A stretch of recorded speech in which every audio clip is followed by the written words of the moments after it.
사람이 살아가는 것을 농사에다가 많이 비유합니다.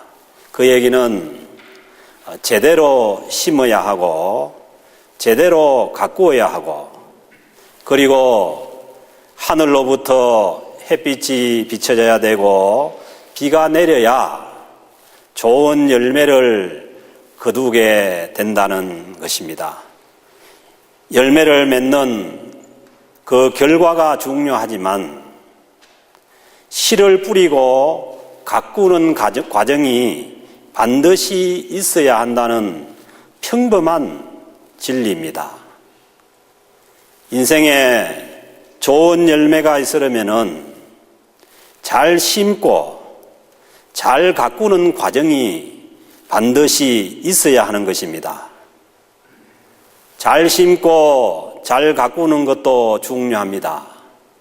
그리고 그 위에 하늘로부터 햇빛이 내리쬐야 되고 하늘로부터 적당한 시기에 비가 내려져야만 하늘의 은혜가 있어야만 좋은 열매를 거둘 수가 있다는 말씀입니다. 성경 말씀도 열매가 중요하다고 말씀합니다.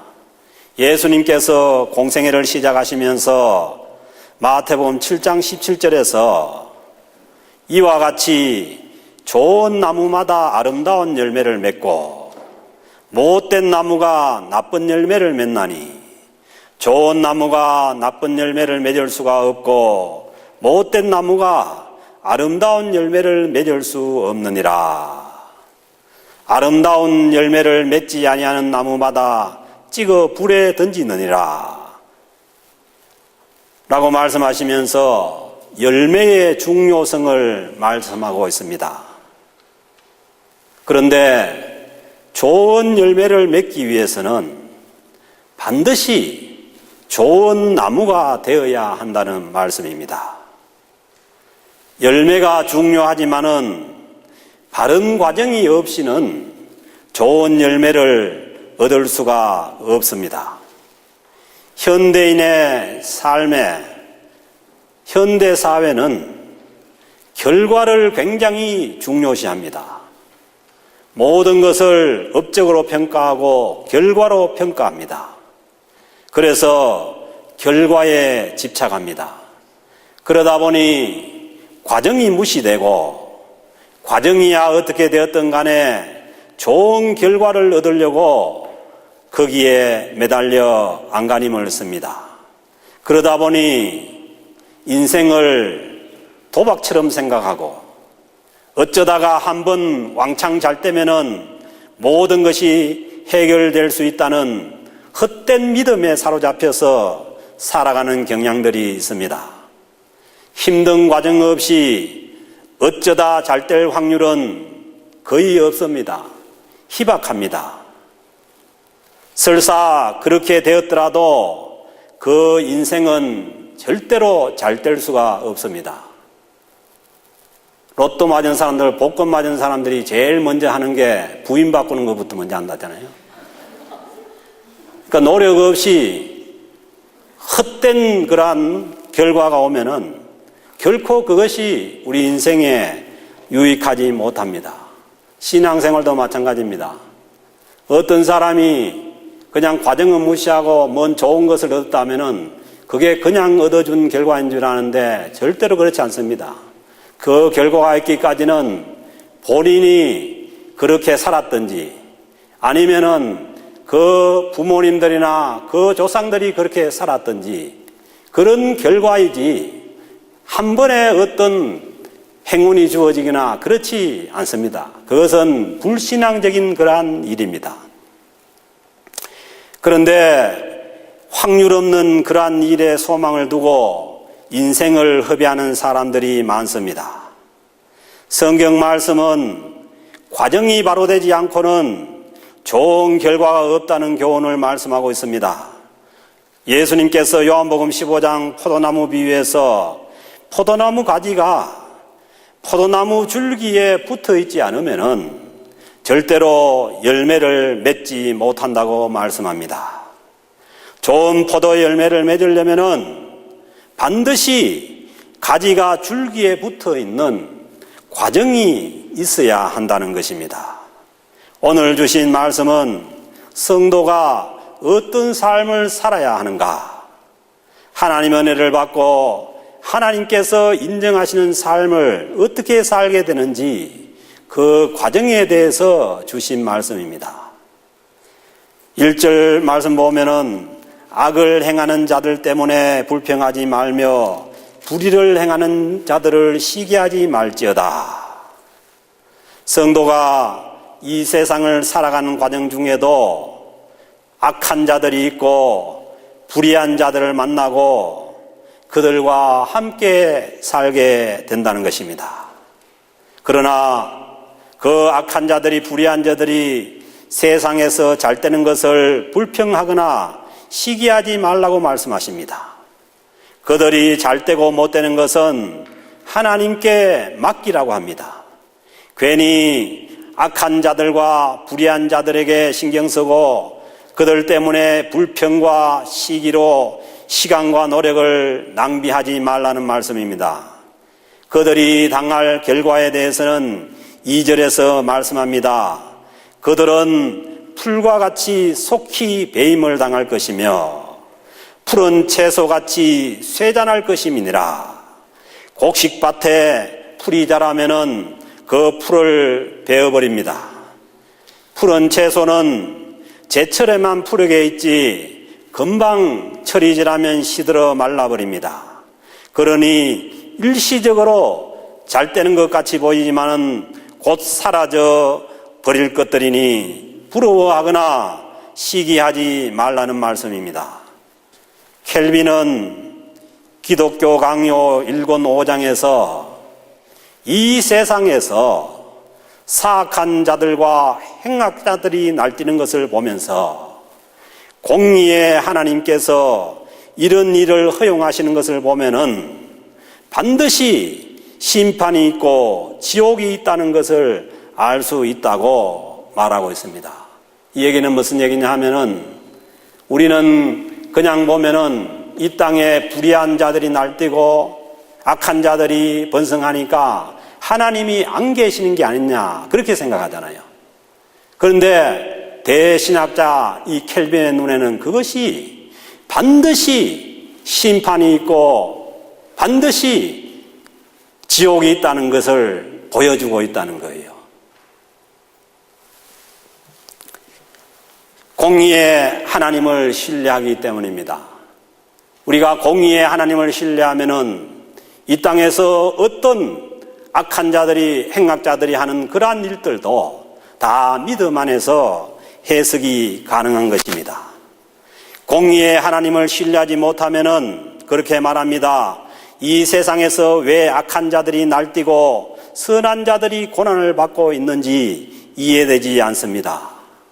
하나님께서 그들의 형벌을 연기할 뿐이지 심판과 지옥으로 연기할 뿐이지 하나님이 계시지 않는 것이 아닙니다. 그러므로 켈빈은 반드시 이 땅에 불의가 날뛰고 공의가 이루어지지 못한 것을 보면은 하나님의 심판과 그 결과로 천국과 지옥이 있다는 것을 설명하고 있습니다. 여러분들도 수요일 날 기독교 강요 공부에 나오면은 이런 걸 아주 고차원적 걸 배웁니다. 좀 나오세요.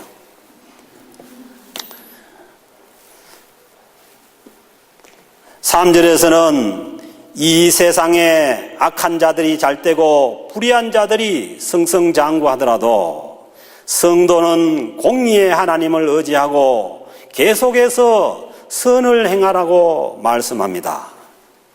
여호와를 의뢰하고 선을 행하라. 땅에 머무는 동안 그의 성실을 먹을거리로 삼을지어다. 선하신 하나님을 신뢰하고 하나님의 뜻을 쫓아서 계속해서 선을 행하라고 말씀합니다. 그러니 악하고 불의한 자들 때문에 같이 악해지고 불의해질 이유가 없습니다. 바울 사도는 선으로 악을 이기라고 말씀합니다. 땅에 사는 동안 하나님의 성실하심을 먹고 살라고 말씀합니다. 3절 후반부에 보면은 땅에 머무는 동안 그의 성실을 먹을거리로 삼을지어다. 우리가 먹는 것이 밥뿐이 아니라는 거예요. 하나님의 성실하심을 먹을거리로 삼고 살아라는 것입니다. 이 부분을 영어 성경으로 보면 이렇습니다. Dwell in the land and enjoy safe pasture. 그러니까 성실이라고 번역된 이 부분이 원래 히브리 단어는 에무나라는 그런 단어인데 여기에 영어 성경에 보면은 safe라는 단어를 번역했어요. 안전, 보호라는 단어를 성실로 번역을 한 거예요. Enjoy safe pasture. 안전한 목초지를 즐기라는 것입니다. 불평불만하지 않고 하나님의 성실을 따라서 우리가 성실하게 살 때에 우리에게 안전하고 보호받는 그러한 삶이 있다는 것입니다. 하나님의 성실하심을 따라서 성실하게 살아가면은 안전하게 하나님의 보호를 받고 즐겁게 살아갈 수 있다는 의미입니다. 악하고 불의한 자들은 성실히 살려고 하는 것이 아니라 어쩌다가 한탕하는 것, 요행을 바라기에 삶이 안전하지 못합니다. 우리가 잘 알잖아요. 그 불의한 세계, 그 형님들 세계 그런 데서는 그냥 어디가 하나 잘 접수하면은 한탕하면은 다 먹고 사는 거예요. 평생 먹고 사는 거예요. 그러나 그 삶이 결코 안전하지 않다는 것입니다. 잠언 28장 18절에도 말씀합니다. 성실하게 행하는 자는 구원을 받을 것이나 굽은 길로 행하는 자는 곧 넘어지리라. 그렇습니다. 이 세상의 행악과 불의 가운데서도 성실하게 사는 자의 결과가 구원입니다. 물론 이 구원이라는 것은 우리가 말하는 죄에서 구원받는 그런 일이 아니고 여기도 보면은 영어 성경에 보면은 safe입니다. safe. 하나님이 안전한 게 삶을 지켜주신다는 거예요. 보호해 주신다는 거예요. 성실이 과정이고 구원이 결과입니다.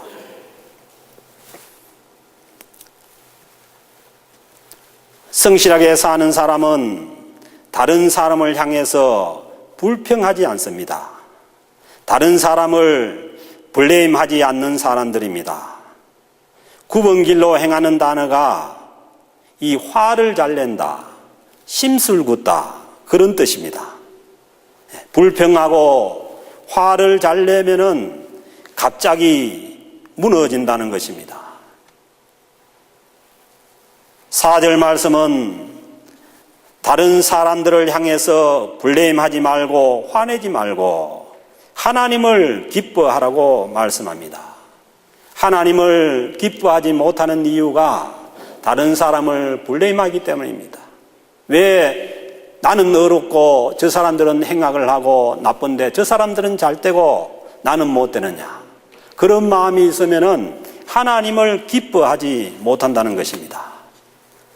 하나님을 기뻐하라. 그가 내 마음의 소원을 내게 이루어 주시리로다. 하나님을 기뻐하는 것이 과정이고 우리 마음의 소원을 이루어 주는 것이 결과입니다. 이 말을 뒤집어 엎으면 어떤 말씀이에요? 남을 불레임하고 원망하고 다른 사람을 불평하고 그러면은 우리 마음의 소원도 이루어지지 않는다는 그러한 말씀 아니겠어요? 우리가 어떻게 하나님을 기뻐할 수 있습니까? 참 기쁨의 뿌리는 감사입니다.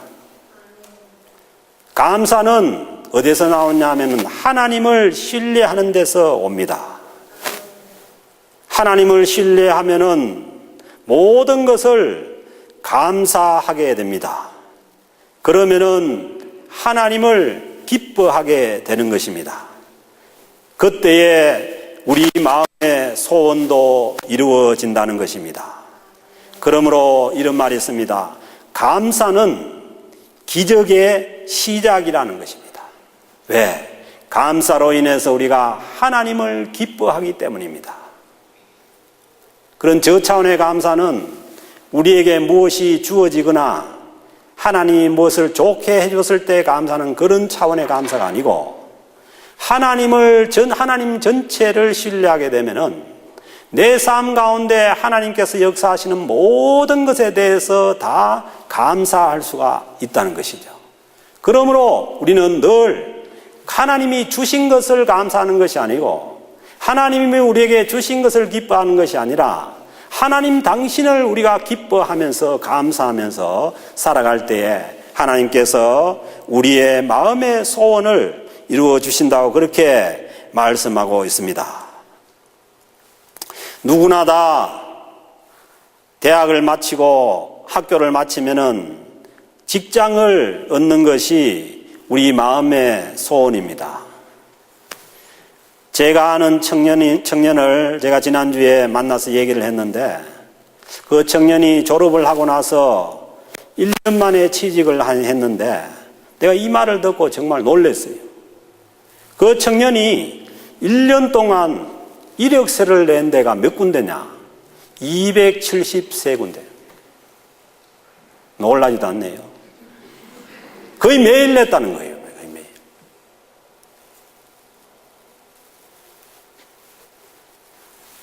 그 결과 결국은 자기가 1년 전에 면접을 보고 떨어진 회사가 다시 모집하는데 그 회사에다가 또 낸 거예요. 그런데 그 면접관이 이 청년을 알아보더라는 거죠. 작년에 떨어졌는데 또 왔으니까. 결국은 뭐냐면 그 회사에 들어간 거예요.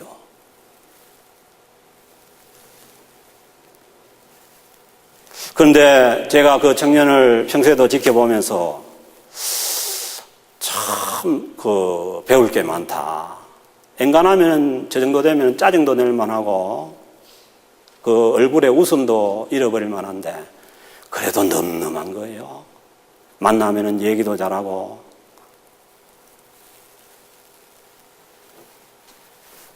다 그렇게 생각했을 거 아니에요. 다른 친구들 다 취직하고 교회 안 다니는 애들도 취직하고 안 믿는 사람도 취직하는데 왜 자기는 안 되는가? 그것도 한두 번이 아니고 270번 이상을 냈는데, 그러니까 중요한 것은 270번 내고 273번째 안 내면은 안 된다는 거죠. 그러니까요, 우리가 생각하는 모든 그러한 삶의 좋은 결과들이 그런 과정을 통해서 오는 거지, 그런 과정이 없이 주어지는 것들이 아니라는 것이죠.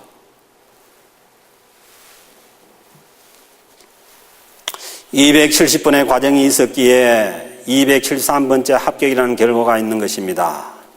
하나님을 의뢰하고 성실하게 행할 때에 하나님께서 우리의 마음의 소원을 이루어 주시는 줄로 믿습니다. 5절 말씀 보니까 내 길을 여호와께 맡기라. 그를 의지하면은 누가 이루시고요? 그가 이루시고. 우리 자신보다 우리를 더 잘 아시고 인도하시는 하나님께 맡기라는 것입니다. 맡겼다고 해서 노력하지 말라는 말씀이 아닙니다. 노력이라는 과정은 내가 하지만은 결과는 하나님께 맡기라는 것입니다. 7절에서 하나님께 맡기고 난 다음에 기다리라고 말씀합니다. 모든 결과가 있기까지는 기다림의 과정이 필요합니다. 농부가 씨앗을 심고 가꾸며 기다리는 것처럼 그 과정을 성실히 수행하며 기다려야 합니다. 기다릴 때 주의할 것은 불평하지 말고 잠잠히 어려운 일이 있더라도 참고 기다리라고 말씀하고 있습니다. 여호와 앞에 잠잠하고 참고 기다리라. 왜 참아라 하겠어요? 참기 어려운 일들이 많이 있을 수가 있다는 것이죠. 어떻게 불평불만하지 않고 잠잠할 수가 있습니까? 하나님을 신뢰할 때, 하나님을 모든 것을 다 하나님께로부터 온 것으로 신뢰할 때만이 우리가 우리 입에서 불평이 나오지 않고 잠잠하게 기다릴 수가 있는 것입니다. 8절에서도 말씀합니다. 분을 내지 말고 노하지 말고 불평하지 말고 거듭 말씀합니다. 다 이런 것들은 악을 만들 뿐이라고 말씀합니다. 결국 불평을 버리고 하나님을 의지하고 기다리는 과정을 잘하는 자들이 땅을 차지한다고 9절에서 말씀합니다. 진실로 악을 행하는 자들은 끊어질 것이나 여호와를 소망하는 자들은 땅을 차지하리로다. 하나님을 신뢰하고 하나님을 소망하는 자들이 이 땅에서 땅도 차지하고 천국의 땅도 차지합니다. 세계 역사를 봐도 그렇지 않습니까? 지는 것 같아도 이기는 것이고 사라지는 것 같아도 지나고 보면은 땅을 차지하고 있습니다. 중국에서 60년대 이후에 철저하게 기독교인들을 핍박하고 중국 땅에서 기독교인들을 없애려고 문화혁명을 통해서 그렇게 애썼지만은 그러나 20년, 30년 시간이 지나고 보니까 중국 땅에 몇 천만의 크리스찬들이 생겼다는 거예요.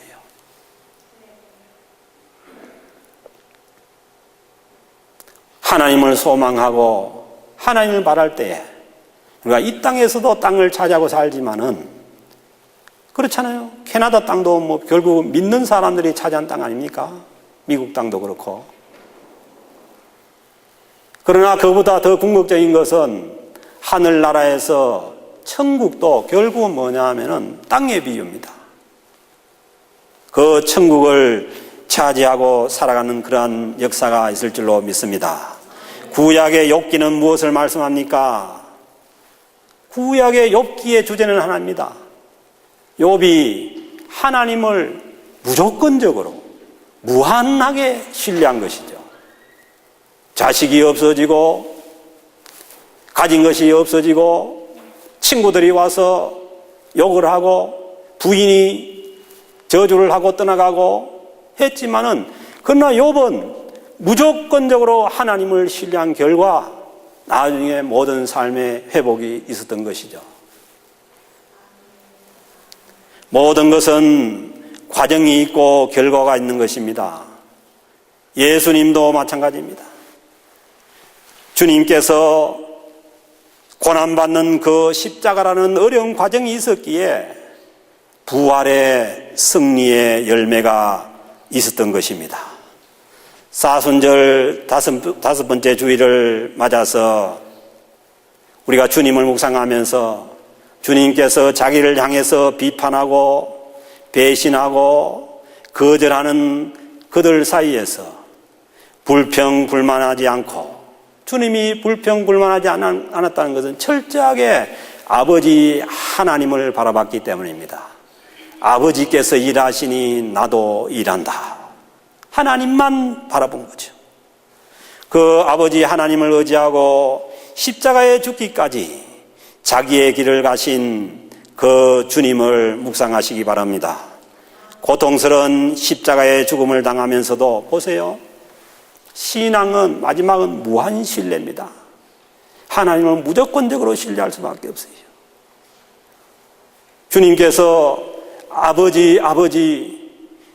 주님께서 아버지께서 나를 버리시나이까 하는 그 고통의 죽음 과정 중에서도 주님의 신뢰가 이렇습니다. 내 영혼을 누구에게 부탁한다고요? 아버지께 부탁한다는 거예요. 우리의 믿음의 결론이 하나님을 무한 신뢰하는 것입니다. 조건 때문에 신뢰하는 것은 어리석은 일이지요.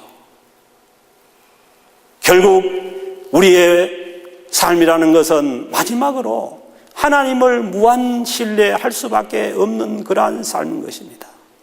사랑하는 성도 여러분, 여러분들의 모든 삶에 있었던 모든 어려움과 힘든 일을 뛰어넘어서 지금도 우리를 자녀로 부르시고 우리를 자녀 삼으신 그 하나님을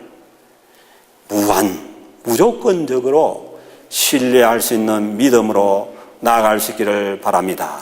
그럴 때에 우리의 온 삶 전체가 감사가 되고 우리의 온 삶이 주님이 주시는 기쁨으로 넘치는 줄로 믿습니다. 이 십자가의 주님을 묵상하면서 우리 입에서도 불평이 떠나가고 하나님을 향한 무한한 신뢰가 회복되는 한 주간이 될 수 있기를 주의 이름으로 축복합니다.